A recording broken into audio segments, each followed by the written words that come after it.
Hello students, स्वागत है आपका हमारे तीसरे क्लास में जो हमने पीवाईक्यू सीरीज जो शुरू करी थी।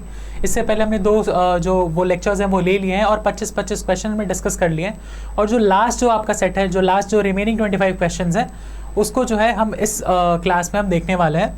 तो उससे आपका जो 2024 का एमए हिस्ट्री का जो पेपर है, हम उसको एक बहुत होलिस्टिकली कवर कर लेंगे। एंड देन जो हमारी जो क्लासेज जब शुरू होंगी ना, तो वहाँ से हमें एक आइडिया रहेगा कि जो क्वेश्चन जो है वो कैसे पूछे जा रहे हैं, किस टॉपिक पे हमें ज़्यादा फोकस करना है, कहाँ पे हमें थोड़ा सा एक जो है शॉर्टकट लेके हम निकल सकते हैं। तो ये सारी चीज़ें जो है वो हम इस पीवाईक्यू सीरीज़ के थ्रू एक ये जो लर्निंग है हम ले सकते हैं। तो बात करते हैं हमारे जो इनिशिएटिव्स हैं। कुछ हमने बहुत सारे कोर्सेज लॉन्च करे हैं पीजी के लिए, यूजी के लिए, सीएचएस के लिए, बीएड के लिए। तो अगर आप या अगर आपके फ्रेंड्स अगर इन सारे एग्जामिनेशंस की प्रिपरेशन कर रहे हैं, तो आप हमारे प्ले स्टोर पे एप्लीकेशन को चेक कर सकते हैं। वहाँ पे हमारे सारे कोर्सेज को चेक करें, कुछ आपको डेमो वीडियोस मिल जाएंगे यूट्यूब पे, आप सबको चेक करें। बिकॉज फैकल्टी जो है वो हमारी वो बहुत एक्सपीरियंस्ड और बहुत क्वालिफाइड फैकल्टी है। एंड आपको लेक्चर्स में जो है वो आपको लाइव क्लासेस, रिकॉर्डेड लेक्चर्स आपके रहेंगे, वो सारे class notes, doubt session, test series and proper guidance जो है। एंड अगर आपको कोई भी डाउट है तो आप इस नंबर पे कांटेक्ट कर सकते हैं एंड आप अपने डाउट्स का क्लैरिफिकेशन जो है वो ले सकते हैं। तो चलिए शुरू करते हैं। जो लास्ट जो सेट है आपका पीवाईक्यू सीरीज़ में 2024 के क्वेश्चंस की, उसकी शुरुआत करते हैं। पहला क्वेश्चन है सेट में, consider the following in context of constituent assembly debates and framing of constitution of India and identify the correct statements. Constitution of India was finalized by the Constituent Assembly on December 26, 1949. Draft Constitution provided for two lists of subject union and state. B.R. Ambedkar wanted a strong central government.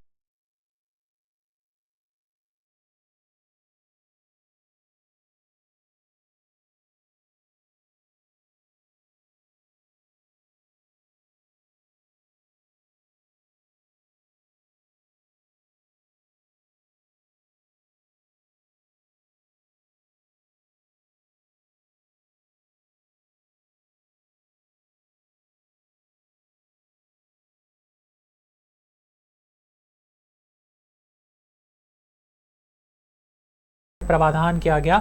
B R Ambedkar एक मजबूत केंद्रीय सरकार चाहते थे जो भारत सरकार अधिनियम 1935 के तहत बनाए गए केंद्र की तुलना में बहुत अधिक मजबूत थी। और चौथा जो स्टेटमेंट है, मद्रास के संथनम ने राज्यों की शक्तियों और अधिकारों के पुनः आवंटन का बचाव किया था। तो अगर one by one statement discuss करेंगे, पहला जो स्टेटमेंट कह रहा है, the constitution was finalised on December 26।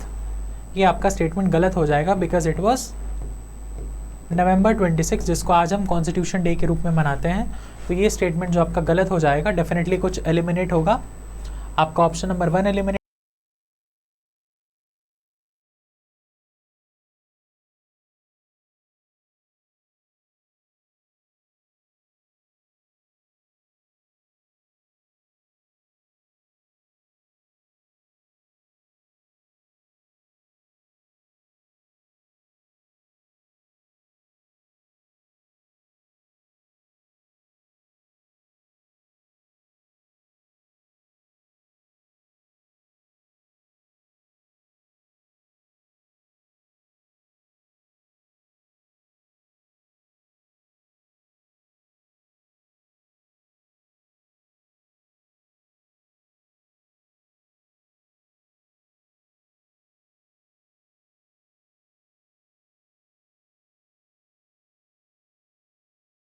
आपका सही हो जाएगा, ठीक है।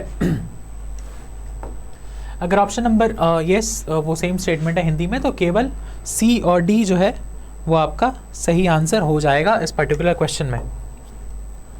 अगर नेक्स्ट क्वेश्चन की बात करेंगे, गवर्नर जनरल्स हैं एंड उनके पीरियड ऑफ रेन है, ठीक है, उनकी जो ऑफिस पीरियड थी उसकी बात करी गई है। तो पहला है Lord William Bentinck, Lord Dalhousie, Lord Canning और लॉर्ड एलनबरो। पीरियड जो है 1848, 56, 56, 58, 28, 35 और 42, 44।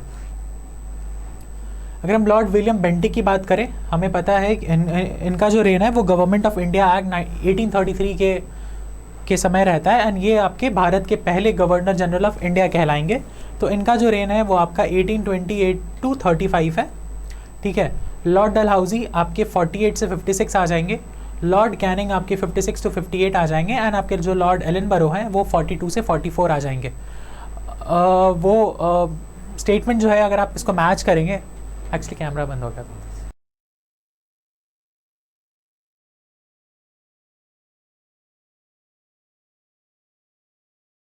के साथ दूसरे हैं 3 दिया गया जो कि सही नहीं है। आप फिर से कर दीजिए क्योंकि कैमरा इशू के कारण बच्चों को ओके। तो इस क्वेश्चन में आपके गवर्नर जनरल्स और उनके जो रेंज हैं उसकी बात करी गई है। तो नाम में अगर हम देखें तो Lord William Bentinck, Lord Dalhousie, Lord Canning और लॉर्ड एलनबरो हैं। और ईयर है 1848-56, 1856-58, 1828-35 एंड 1842-44। विलियम बेंटिक के समय गवर्नमेंट ऑफ इंडिया एक्ट 1833 आती है, तो उनका जो रेन है वो आपका 1828 से 35 वाला हो जाएगा। तो ए का थर्ड, तो हमारे दो ऑप्शन एलिमिनेट हो जाएंगे। अच्छा, पिछली बार शायद मैंने गलत एलिमिनेट कर दिया था, कोई बात नहीं।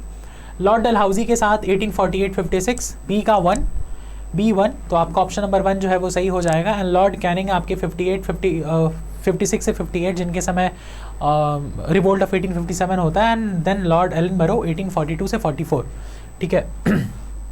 तो ऑप्शन नंबर 1 जो है इस पर्टिकुलर क्वेश्चन में सही हो जाएगा। In which year Tarabai widow of Raja Ram proposed peace to Aurangzeb.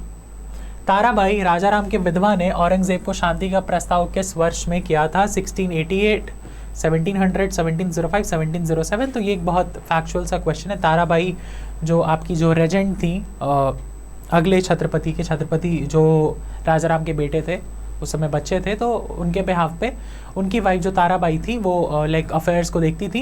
And उनका एक टसल चल रहा था, मुगल्स वर्सेस मराठों का टसल आपका वो शिवाजी के समय से ही चल रहा था। तो वो टसल में इन्होंने एक शांति प्रस्ताव रखा था जो इन्होंने 1700 में औरंगजेब को वो शांति प्रस्ताव दिया था, ठीक है। तो इसका जो सही आंसर हो जाएगा वो हो जाएगा 1700। नेक्स्ट क्वेश्चन की बात करेंगे।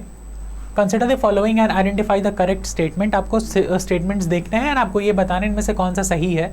First, railway line between Madras and Bombay was opened इन 1853। मद्रास और बॉम्बे के बीच पहली रेलवे लाइन 1853 में चालू करी गई थी। ये स्टेटमेंट गलत है because it was not Madras and Bombay but it was Madras and Thane. तो ऑप्शन स्टेटमेंट 1 आपका गलत हो जाएगा। तो कुछ अगर एलिमिनेट होता है तो हम एलिमिनेट कर देंगे। ये ऑप्शन एलिमिनेटेड, ये option eliminated. Universities at Bombay, Calcutta and Madras were established in 1857, ये बिल्कुल सही है। Telegraphic communication with Europe was opened in 1875, ये भी जो आपका स्टेटमेंट है वो गलत है बिकॉज इट इज़ 1865 जब इंग्लैंड के साथ पहली बार टेलीग्राफिक कम्युनिकेशन है उसकी शुरुआत करी गई थी। तो ऑप्शन नंबर सी भी जो है वो आपका गलत है। तो ऑप्शन नंबर 4 जो है statement B and D, because vernacular press act जो है वो आपका 1878 में ही पास हुआ था during the reign of Lord Lytton. चलिए, arrange the following chronological order. First Anglo Burmese war, first Anglo Maratha war, second Anglo Mysore war और फोर्थ एंग्लो नेपाल वॉर। तो अगर इन वॉर्स की बात करें, एंग्लो बर्मीज वॉर जो है पहली वो 1824 से 26 चली। फर्स्ट एंग्लो मराठा वॉर जो है वो 1775 से 82 तक चलेगी। सेकेंड एंग्लो मैसूर वॉर जो है वो 1780 से, इसको हमने डिस्कस भी करा था पिछले सेट में, 1784 तक जो ट्रीटी ऑफ मैंगलोर पे ख़त्म हुई थी। और एंग्लो नेपाल वॉर जो है वो 1814 से 1816 जो ट्रीटी ऑफ सुगौली जब वो साइन होगी उसके साथ ख़त्म होगी। तो अगर इसको क्रोनोलॉजिकली अरेंज करेंगे तो सबसे पहले हमारा एंग्लो मराठा वॉर बी से शुरू होगा। ये option number 3, B, C, D and A, ठीक है। तो ये एक क्रोनोलॉजिकल ऑर्डर हो जाएगा। आप ईयर्स को ध्यान में रखेंगे मेजर वॉर्ड्स के, जो भी वॉर्ड्स या जो भी कॉन्क्वेस्ट जो अंग्रेज़ों के रहे हैं, जैसे कार्नेटिक वॉर्स हो जाएंगे, सिख वॉर्स हो जाएंगे, मराठा वॉर, मैसूर वॉर, ये सारे जो वॉर्ड्स हैं इंपॉर्टेंट हैं। तो आप इनके ईयर एंड जो ट्रीटीज़ हैं इनके साथ जिन ट्रीटीज़ पे ये सारे वॉर्ड्स एंड होते हैं उन सारी ट्रीटीज़ को भी ध्यान में रखेंगे। नेक्स्ट क्वेश्चन है बी आर अम्बेडकर पे। तो एक पर्सनालिटी बेस्ड क्वेश्चन है। B R Ambedkar was appointed the labour member in the viceroy's council, ठीक है। तो ये स्टेटमेंट आपका गलत है बिकॉज इनको कभी भी वाइस रॉय के काउंसिल में जगह नहीं मिली थी।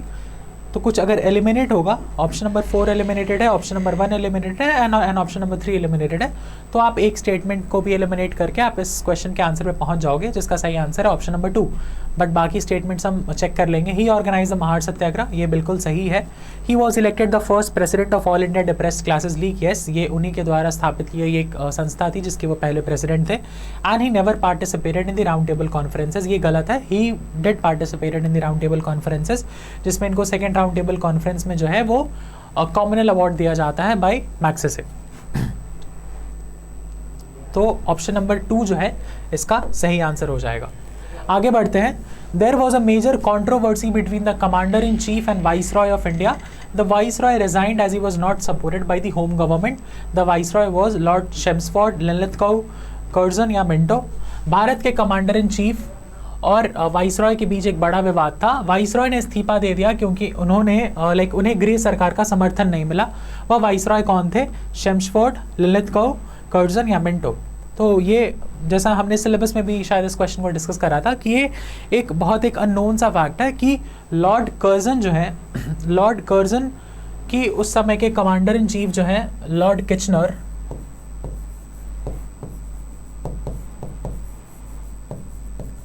लॉर्ड किचनर के साथ थोड़ी सी अनबन हो गई थी ऑन दी मैटर्स ऑफ कि मिलिट्री का कंट्रोल या फिर मिलिट्री के रिफॉर्म्स को लेके। एंड उनको जो है वो होम गवर्नमेंट से सपोर्ट नहीं मिला था अपने बातों को लेके। तो उसके चलते वो 1905 में जो है वो अपने पोस्ट से रिज़ाइन कर देते हैं। तो इसका सही आंसर हो जाएगा लॉर्ड कर्जन, बिकॉज इनकी जो राइवलरी थी उस समय commander in chief Lord Kitchener के साथ थी मिलिट्री रिफॉर्म्स को लेके। एंड इनको जो है वो इंग्लैंड की सरकार से या फिर होम गवर्नमेंट से जो है वो सपोर्ट नहीं मिलता है अपनी बातों को लेके, तो ये रिज़ाइन कर देते हैं 1905 में। आगे बढ़ेंगे।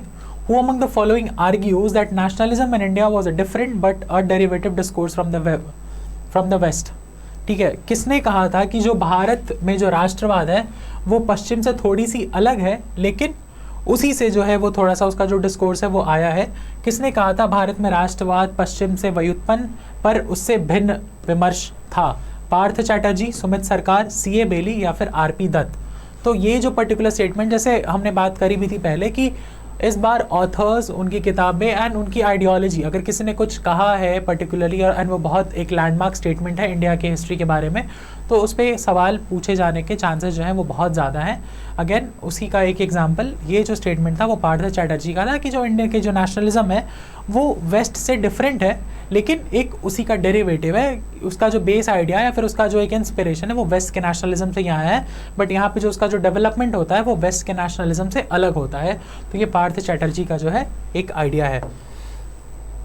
Question number 9, Khudiram Bose was executed in. Khudiram Bose जो one of the youngest revolutionaries माने जाते हैं, जिनको हैंग कर दिया गया था, जिनको डेथ सेंटेंस दिया गया था 1905, 1908, 1910 या 1914। इनकी जो इन्वॉल्वमेंट थी वो आपके मुजफ्फरपुर कॉन्स्पिरेसी केस में रही थी। एंड इनके साथ जो प्रफुल्ल चाकी थे वो भी इन्वॉल्व थे। एंड इनको जो डेथ सेंटेंस है, इनको जो हैंग किया गया था, दैट वाज इन 1908। एंड ये बहुत यंग थे। एंड जो प्रफुल्ल चाकी है वो सुसाइड कर लेते हैं, बट ये जो है वो पकड़े जाते हैं एंड देन इनको फिर जो है वो डेथ सेंटेंस दिया जाता है। मुजफ्फरपुर कॉन्स्पिरेसी केस आप याद रखेंगे, जिनमें खुदीराम बोस और प्रफुल्ल चाकी इन्वॉल्व थे। When did Subhash Chandra Bose announce the formation of provisional government of free India? Subhash Chandra Bose जब इंडिया छोड़ के जाते हैं, जब सेकेंड वर्ल्ड वॉर में जब वो पार्टिसिपेट करने जाते हैं, तो अपनी आर्मी के साथ, अपने कुछ लोगों के साथ वो एक प्रोविजनल गवर्नमेंट की स्थापना करेंगे। तो वही पूछा गया कि वो कब करते हैं, 40, 41, 42 या 1943? तो इसका जो सही आंसर हो जाएगा वो 1943। तो ऐसे कुछ फैक्चुअल क्वेश्चंस के लिए भी आपको रेडी रहना पड़ेगा। कुछ ऐसे इंसिडेंसेस हैं या फिर कुछ ऐसे इवेंट्स हैं जिनके ईयर्स आपको याद होने बहुत ज़रूरी हैं, ठीक है। तो जैसे एक provisional government of free India की जो फॉर्मेशन है वो 1943 में करी गई थी एंड देन इससे एक क्वेश्चन फ्रेम कर लिया गया है। आगे चलेंगे। ब्राह्मो समाज movement was actually taken out to the limited elite circles of Calcutta literati into the district towns of East Bengal by Debendranath Tagore, Rabindranath Tagore, Vijay Krishna Goswami या फिर ईश्वर चंद्र विद्यासागर। ब्रह्म समाज आंदोलन को कलकत्ता के सीमित साहित्यिक अभिजात वर्ग के दायरों से निकालकर पूर्वी बंगाल के जिला शहरों में कौन लेकर गया? देवेंद्रनाथ टैगोर, रविंद्रनाथ टैगोर, विजय कृष्ण गोस्वामी या फिर ईश्वर चंद्र विद्यासागर। तो this is one of those questions जिसके लिए आप शायद कभी रेडी नहीं होगे। एंड ये बहुत बहुत ज़्यादा फैक्चुअल टाइप का क्वेश्चन है, एंड ये शायद आपको किसी भी किताब में जब आप ब्रह्मो समाज के बारे में पढ़ेंगे या फिर किसी भी नोट्स में शायद आपको इसका जिक्र ना मिले। लेकिन इसका जो सही आंसर है वो आपके विजय कृष्ण गोस्वामी है, जो एक सेंट थे, जो एक लाइक रिलीजियस सेंट थे, जो एक रिलीजियस इंसान थे, एंड इनको वहाँ के लोग जो है वो गोसाई जी भी कहते थे। तो ये जो ब्राह्मो समाज के आइडियाज़ के साथ इन्होंने बहुत ज़्यादा रेजोनेट किया, and since he was a saint, since इनकी एक फॉलोइंग थी, जैसे आज भी अगर कोई बाबा हैं तो उनकी फॉलोइंग जो है वो गाँवों में या फिर देहातों में, शहरों से ज़्यादा होती है। तो सिमिलर सा एक केस था कि विजय कृष्ण गोस्वामी की जो फॉलोइंग थी वो सबअर्ब्स में या फिर लाइक कंट्री साइड में ज़्यादा थी, एंड जब ये ब्राह्मो समाज की फ़िलासफ़ी के साथ खुद को जब रेजोनेट करने लगे तो इन्होंने अपनी प्रीचिंग्स में ब्राह्मो समाज की फ़िलासफ़ीज़ को प्रोपोगेट करना शुरू किया, एंड बाय दैट वे जो ब्राह्मो समाज की जो फ़िलासफ़ी है वो नुक एंड कॉर्नर्स, वो लाइक ईस्ट बंगाल या एंड फिर बंगाल के जो छोटे छोटे जो गाँव थे, जो लाइक जो कस्बे थे, वहाँ तक भी जो ब्राह्मो समाज की जो टीचिंग है वो पहुँच गई। तो उसमें विजय कृष्ण गोस्वामी का बहुत बड़ा हाथ है कि वो जो है ब्राह्मो समाज की टीचिंग्स को वो बहुत अंदर तक, बंगाल के बस एक सरफेस लेवल तक नहीं बट उसके बहुत डीप तक वो लेके जाते हैं। नंबर 12 की बात करेंगे। By which act civil servants of India were henceforth to be recruited through an examinations open to all natural born subjects of Her Majesty? किस अधिनियम द्वारा भारत के सिविल सेवकों को खुली परीक्षा के माध्यम से भर्ती किए जाने का प्रावधान किया गया, जिसमें प्राकृतिक रूप से महारानी के साम्राज्य में जन्मे सभी लोग भाग ले सकते थे? बेसिकली क्वेश्चन आपसे ये कह रहा है कि सिविल सर्विसेज का जो एग्जामिनेशन था उसको ओपन किस एक्ट के तहत किया गया था? Charter act of 1853, charter act of 1833, regulating acts या फिर गवर्नमेंट ऑफ इंडिया एक्ट 1919। तो अगर आपने जो कॉन्स्टिट्यूशनल डेवलपमेंट वो पढ़ा है तो आपको पता है कि चार्टर एक्ट ऑफ 1853 में जो ये एग्जामिनेशन है उसको ओपन कर दिया गया था। हालांकि उसकी बात 1833 में भी की गई थी, but due to objectives from the company directors उसको पारित उस समय नहीं किया गया, बल्कि 1853 में वो प्रॉपर पारित होके आता है, and it became like open to all the natural born heirs of her majesty. आगे चलेंगे।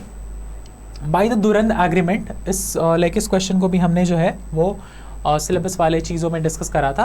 दुरंद एग्रीमेंट में the Amir of Afghanistan agreed not to interfere into the affairs of Khyber Pakhtunkhwa, not to interfere in the affairs of Khyber Afridis, the Waziris and tribes inhabiting Swat, Bajaur, Dir and Chitral।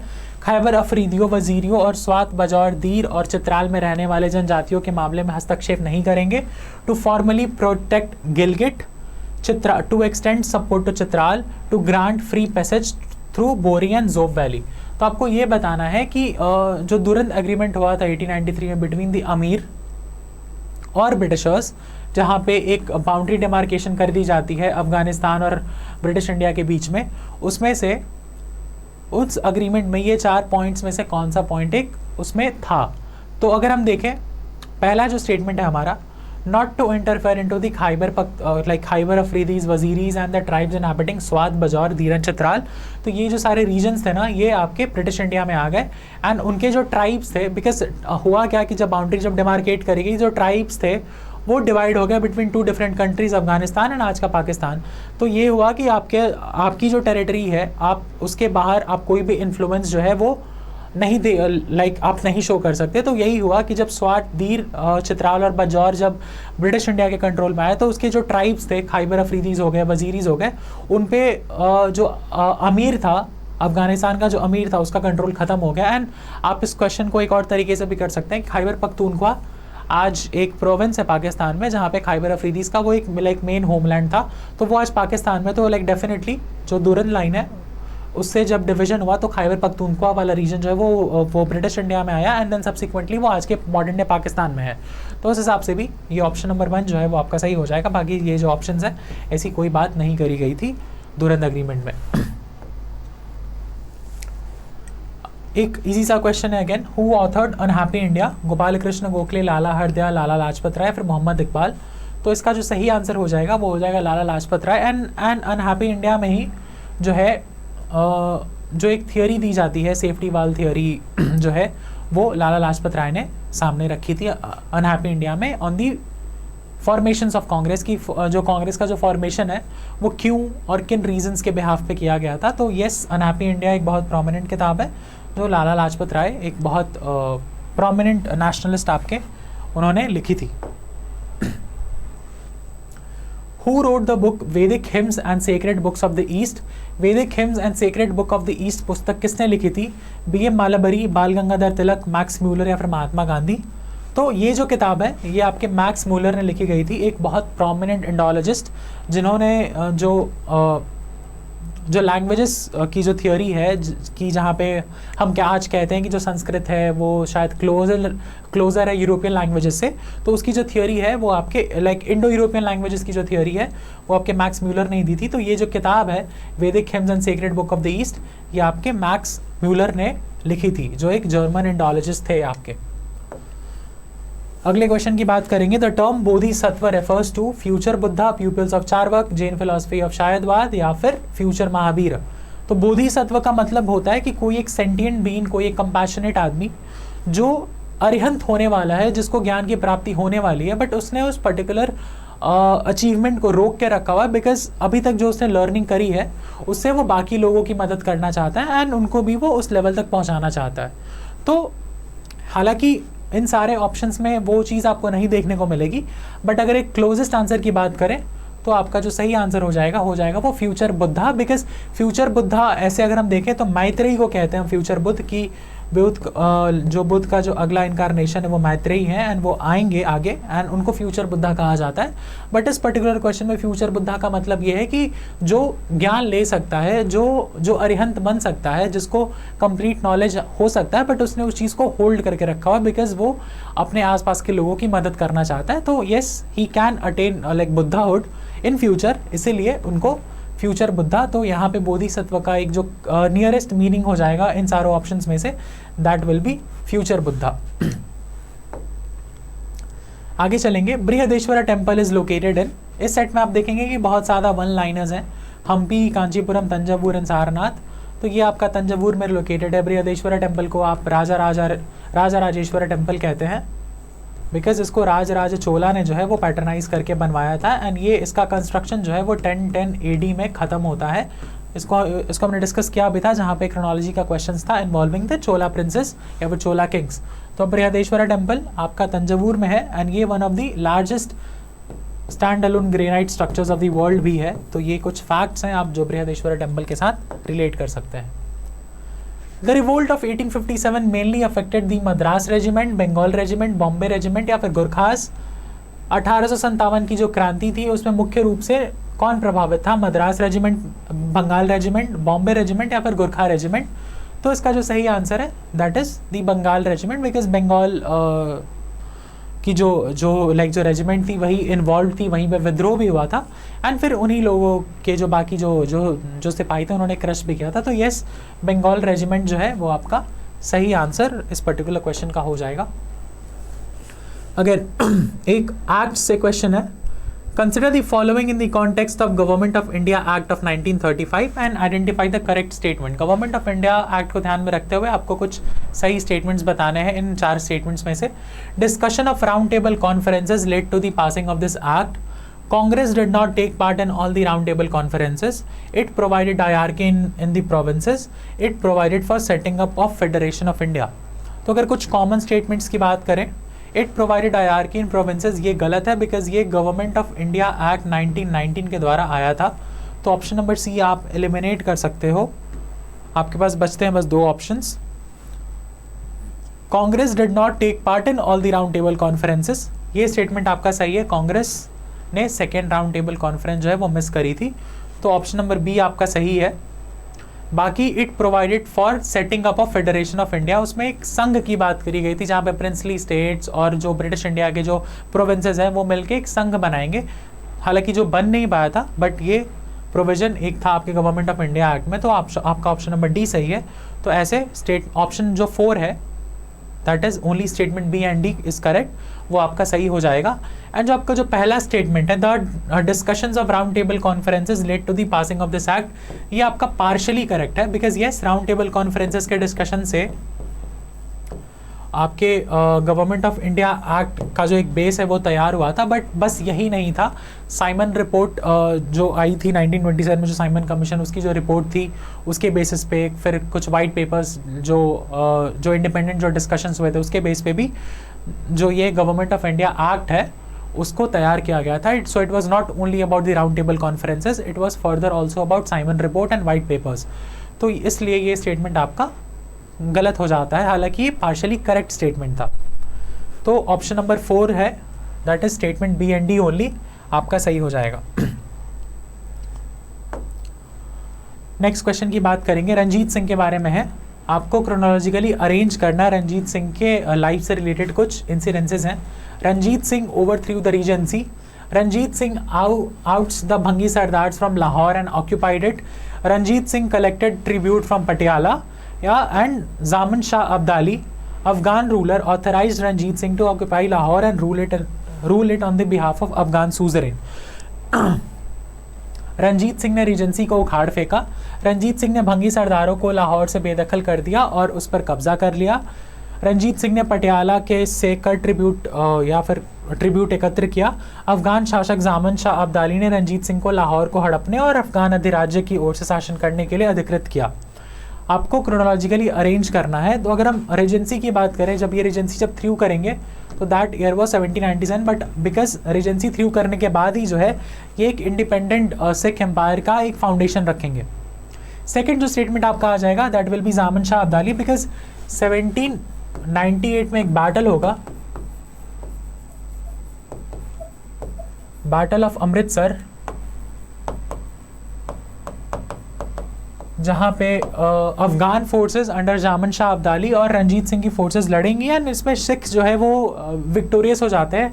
And तब तक लाहौर जो है वो आपका अफगानिस्तानियों का part रहता है, अमीर अफगानिस्तान के अंडर रहता है। बट 1798 में अफगानियों को हराने के बाद 1799 में जो है ये लाहौर को कैप्चर करेंगे एंड देन 1800s के आसपास 1801 में like to be very precise जो जामन शाह अब्दाली हैं वो उनको रंजीत सिंह को लाहौर के सोवरेन रूलर के रूप में रिकॉग्नाइज कर लेते हैं। तो अगर हम क्रोनोलॉजी की बात करें, आपका सबसे पहले ऑप्शन नंबर ए होगा, तो ये दो ऑप्शंस आपके एलिमिनेट हो जाएंगे। उसके बाद आप डी पे आएंगे 1797, ये आपका 1798, ये आपका 1799 एंड देन ये उसके बाद 1800s में एंड टिल 1807 वो ट्रिब्यूट कलेक्ट करेंगे पटियाला से। फिर जाके 1807 में पटियाला के रूलर्स जो है वो अंग्रेज़ों से बात करेंगे एंड देन वो उनके प्रोटेक्टोरेट बन जाएंगे। तो उस हिसाब से A D B and C, A D B and C जो ऑप्शन नंबर 2 है आपका वो सही आंसर हो जाएगा इस पर्टिकुलर क्वेश्चन का। अरेंज द फॉलोइंग कमिटीज़ या फिर commissions into chronological order, Heartect समिति, सैडलर विश्वविद्यालय आयोग, शिक्षा की सार्जेंट योजना, बुनियादी तालीम की वर्धा योजना। तो ये सारे जो कमिटीज़ या फिर कमीशंस हैं ये एजुकेशन पे आए थे ब्रिटिश इंडिया में, एजुकेशन को कैसे लाइक इम्प्रूव करना है इंडिया में, उस पर ये सारे बात करते हुए दिखेंगे आपको। तो आपको अरेंज करना है क्रोनोलॉजिकली कि हार्टेक कमीशन है, सैडलर कमीशन है, सार्जेंट प्लान ऑफ एजुकेशन है या फिर वार्धा स्कीम है, ये आपकी कब आएगी। तो सबसे पहले अगर हम वार्धा स्कीम की बात करें, बिकॉज ये इंडियन स्कीम थी और ये महात्मा गांधी ने दी थी, जहाँ पे वोकेशनल ट्रेनिंग की बात करी गई थी, हैंडीक्राफ्ट सिखाना, कुछ ऐसे आर्ट्स एंड लाइक क्राफ्ट सिखाना लोगों को ताकि वो अपने लाइक लाइवलीहुड को एम्पावर कर सकें। तो ये 1934 में आएगी। सार्जेंट प्लान जो है वो 1944 की है, सैडलर कमीशन 1917 की है एंड हार्टेक जो कमीशन है आपकी वो 1929 की है। तो अगर क्रोनोलॉजी की बात करें तो सबसे पहले आपका सैडलर कमीशन आएगा बी, तो आप जो है ऑप्शन नंबर 3 तक पहुंच सकते हैं, B, A, D and C. ठीक है, Sadler commission, Hartog commission, Wardha scheme of basic education and then Sargent plan of education जो 1944 में आएगी। चलिए आगे देखेंगे, restoration of Bakasht land act and Bihar tenancy act came in. Bakasht भूमि अधिनियम और बिहार किराएदारी अधिनियम की बहाली इस वर्ष हुई 1931, 38, 41 या 1933। तो बकाश्त लैंड ऐसे लैंड्स थे ना, जैसे ये लैंड्स जो होते थे वो बेसिकली टेनेंट्स के होते थे, बेसिकली पेजेंट्स के होते थे। लेकिन जैसे आपको पता है कि एग्रीकल्चर में एक मनी लेंडिंग का कॉन्सेप्ट रहा है इंडियन एग्रीकल्चर में, वो एक बहुत एक प्रूडेंट पार्ट है उसका। तो जब टेनेंट्स पेजेंट्स कल्टीवेशन के लिए जब मनी लेते थे मनी लेंडर से, एंड लाइक डेफिनेटली उनका जो रेट ऑफ इंटरेस्ट था वो काफ़ी ज़्यादा था, तो जब वो लेते थे एंड जब वो मनी रिटर्न नहीं कर पाते थे तो उनकी लैंड की जो ओनरशिप है वो ज़मींदारों के पास या फिर मनी लेंडर्स के पास चली जाती थी। तो वैसे सारे लैंड्स जो रीपेमेंट में टेनेंट्स ने या फिर पेजेंट्स ने लूज़ कर दिया है मनी लैंडर्स को या फिर ज़मींदार्स को, उसको बकाश्त लैंड कहा गया। तो इसके रेस्टोरेशन के लिए बिकॉज 1930s 35 आते आते ना बहुत ज़्यादा लैंड जो है वो ज़मींदार्स या फिर मनी लेंडर्स के पास चले गए, एंड जो टेनेंट्स थे पेजेंट्स थे उनके पास लैंड्स नहीं बचे, तो एक रिवोल्ट होता है बिहार में 1930s में, जहाँ पे बकाश्त लैंड के रेस्टोरेशन की बात करी जाती है। एंड देन उस रिवोल्ट को शांत करने के लिए ये एक्ट पास होता है, और ये एक्ट जब पास होता है वो ईयर रहता है 1938, जिसमें बकाश्त लैंड को रेस्टोर कर दिया जाता है टेनेंट्स को, पेजेंट्स को, एंड टेनेंसी रिफॉर्म्स लाकि जो रेंट्स थे उन सारे लैंड्स पे उन पे भी जो है थोड़े बहुत रिफॉर्म्स किए जाते हैं, एंड रेंट्स को थोड़ा सा मिनिमल डिक्रीज किया जाता है। तो इसका जो सही आंसर हो जाएगा दैट विल बी 1938। आगे बढ़ेंगे। Burton Stein described the society of early medieval South India as, again वैसा क्वेश्चन जहाँ पे किसी एक ऑथर की, किसी एक अकेडमिशियन, किसी एक जो स्कॉलर है उनके आइडियोलॉजी या फिर उनके आइडियाज़ पे बात करी गई है। तो Burton Stein yes like one of the pioneer scholars जो हैं जिन्होंने मिडाइवल मिडाइवल सदर्न हिस्ट्री है उस पर काम करा है। तो कुछ स्टेटमेंट्स हैं, उन्होंने मिडाइवल साउथ इंडिया को कैसे डिस्क्राइब करा है। अर्ली मिडाइवल साउथ इंडिया आप ये ध्यान में रखेंगे। Nomadic pastoral society, peasant society, Brahmin merchant alliance society या क्राफ्ट बेस्ड अर्बन विलांगी सोसाइटी।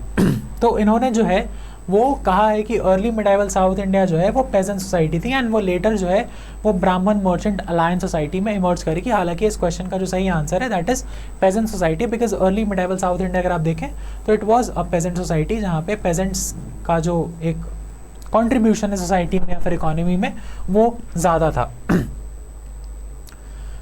नेक्स्ट क्वेश्चन की बात करेंगे। Which Mahayana text gives flowery narrative of the life of Gautam Buddha. किस महायान ग्रंथ में गौतम बुद्ध के जीवन का अलंकारिक वर्णन है। मिलिंद पन्हो, हरिवंश पुराण, ललित विस्तार या फिर त्रिशटिक लक्षण। ठीक है, तो आपको बताना है कि कौन से किताब में, कौन से महायान टेक्स्ट्स में गौतम बुद्ध के लाइफ का एक बहुत अच्छा वर्णन है या फिर बहुत एक ग्रैंड वर्णन है, तो विस्तार में वर्णन है। तो अगर आप वैसे देखेंगे क्वेश्चन को तो इसका जो सही आंसर हो जाएगा that will be Lalit Vistara, जहाँ पे गौतम बुद्ध के लाइफ के बारे में बहुत चीज़ें कही गई हैं, बहुत कॉम्प्रिहेंसिव एक एलाबोरेशन आपको ललित विस्तार में देखने को मिलेगा। मिलिंद पन्हो जो है the questions of king Milind, जब वो नागसेन से बुद्धिस्ट जो फंडामेंटल्स है, बुद्धिस्ट पॉलिसीज़ है उसके बारे में जब वो पूछेंगे तो वो जो पूरा का पूरा जो कॉन्वर्सेशन है वो आपके मिलिंद पन्हो में आएगा। हरिवंश पुराण ये एक पुराण है, वैदिक टेक्स्ट है। एंड देन त्रिशटिक लक्षण, ये 3 लक्षणों पे बात करी गई है बेसिकली पुराणों की, जो पंच लक्षणा होते हैं, 3 लक्षणा होते हैं, तो ये उस पर वो बात करी गई है। तो ये दोनों आपके वैदिक टेक्स्ट हो जाते हैं। ये आपका एक बुद्धिस्ट टेक्स्ट है जो जिसमें डिस्कोर्स है between king Menander and Nagasena, and Lalita Vistara में जो है वो एक्सपेंशन है, वो जो एक इलाबोरेशन है गौतम बुद्ध के लाइफ की, वो आपको ललित विस्तार में देखने को मिलेगी।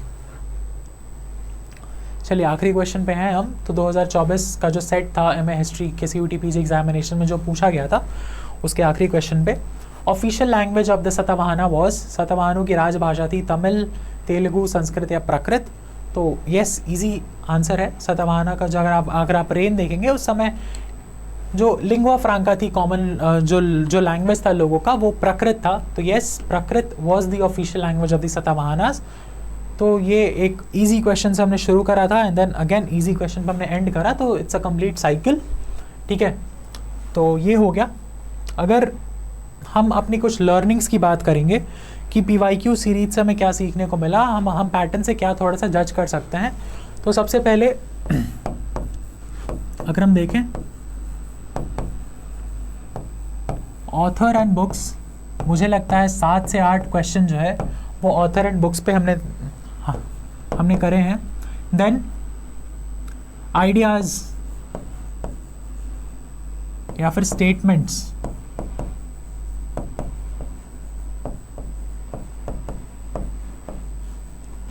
बाय रिसर्चर्स या स्कॉलर्स, जैसे बर्टनस्टाइन वाला क्वेश्चन था, एक रॉबर्ट रेडफील्ड वाला क्वेश्चन था जहाँ पे little and like great and little traditions की बात करी गई थी। तीसरा जो है क्रोनोलॉजी, चौथा मैच द फॉलोइंग पे काफ़ी क्वेश्चंस थे।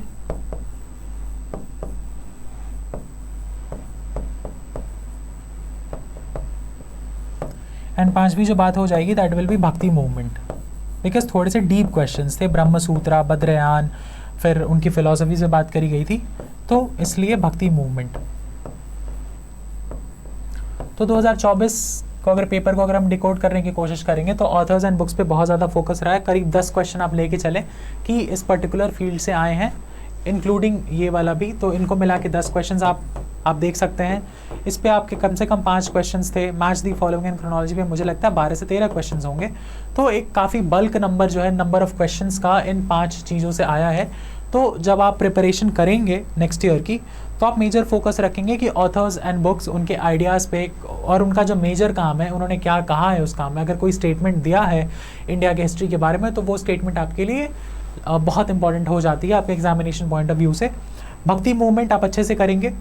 Chronology and match the following वाले क्वेश्चंस के लिए आई जस्ट से कि अगर आप पढ़ रहे हैं नोट से, किताबों से, या अगर आप किसी की लेक्चर देख रहे हैं, तो अगर कोई इवेंट आता है, अगर कोई इंसिडेंट आता है, तो आप उसके ईयर्स को एंड आप उसके, जैसे हमने बहुत सारे क्रोनोलॉजी के क्वेश्चन में क्या करा है कि हमने उन सारे इवेंट्स को किसी एक मेजर चीज़ से रिलेट करने की कोशिश करी। जैसे किंग्स के रेन कर लिए, जो वो वाइसरॉय के जो क्वेश्चंस थे, हमने उनमें कुछ कुछ एक्ट से उनको रिलेट कर लिए। तो अगर आप ऐसे करेंगे, मतलब आपको जो है एक स्लो अप्रोच लेके नहीं चलना है। अगर आप कुछ भी पढ़ रहे हैं तो आपको उसको पीछे रिलेट करना है। जैसे ancient, medieval, modern, it is a complete development, it is a complete transformation. ऐसा कुछ नहीं कि एंशिएंट अलग था एंड उसका कोई रिलेशन नहीं है मिडाइवल से, मिडाइवल अलग था उसका कोई रिलेशन नहीं है मॉडर्न से। तीनों का आपस में एक रिलेशन है। वैसे ही सारे इंसिडेंट्स का उनका कुछ एक पास्ट बैकग्राउंड होता है एंड देन उसके कुछ फ्यूचर इम्प्लीकेशंस होते हैं। तो अगर आप हिस्ट्री को इस अप्रोच के साथ पढ़ेंगे तो आई थिंक क्रोनोलॉजी के क्वेश्चंस करना एंड मैच दी फॉलोइंग के क्वेश्चंस करना आपके लिए इजी हो जाएंगे। बिकॉज आप देखें यहाँ से ऑलमोस्ट 15 क्वेश्चंस जो है वो पूछे जा रहे हैं, 15 से, एंड आई थिंक उससे ज़्यादा ही होंगे। अगर हम काउंट करने बैठेंगे तो उससे ज़्यादा क्वेश्चंस आपको यहाँ से देखने को मिल जाएंगे। तो ये हमारी कुछ अगर हम लर्निंग की बात करेंगे while solving the PYQs of 2024, तो ये हमारी कुछ लर्निंग्स है। एंड अगर हम इन चीज़ों पे फोकस करेंगे 2025 के प्रिपरेशन के लिए, तो आई थिंक वो बहुत ज़्यादा हेल्पफुल एंड बहुत ज़्यादा बेनिफिशियल होगा हमारे लिए। So with this I think ये PYQ सीरीज़ हम एंड करते हैं एंड बहुत जल्द मिलेंगे। जिन लोगों ने सब्सक्राइब कर लिया है हमें हमारे क्लासेस के लिए, हम उनसे लाइव क्लासेस में मिलेंगे। एंड और ऐसे कुछ इन्फॉर्मेटिव वीडियोज़ जो है वो एक रेगुलर इंटरवल्स पे हिस्ट्री से रिलेटेड, प्रिपरेशन से रिलेटेड डेफिनेटली आती रहेंगी यूट्यूब पे। बट मेरा सजेशन यही होगा कि जो लोग इस वीडियो को देख रहे हैं एंड अगर आपको चीज़ें समझ में आ रही हैं, अगर आपको चीज़ें अच्छी लग रही हैं, तो डेफिनेटली हमारे कोर्सेज़ के साथ जुड़ें। Because this was just something very like superficial. जब हम कोर्सेज़ में जाएंगे तो शायद और ज़्यादा डिटेल में एंड और ज़्यादा डेप्थ में जाके चीज़ों को लाइक समझने की कोशिश करेंगे, चीज़ों को पढ़ने की कोशिश करेंगे। So yes, thank you so much and मिलते हैं आप सभी से क्लासेस में एंड ऑल्सो यूट्यूब पे डिफरेंट वीडियोज़ के through. Thank you so much.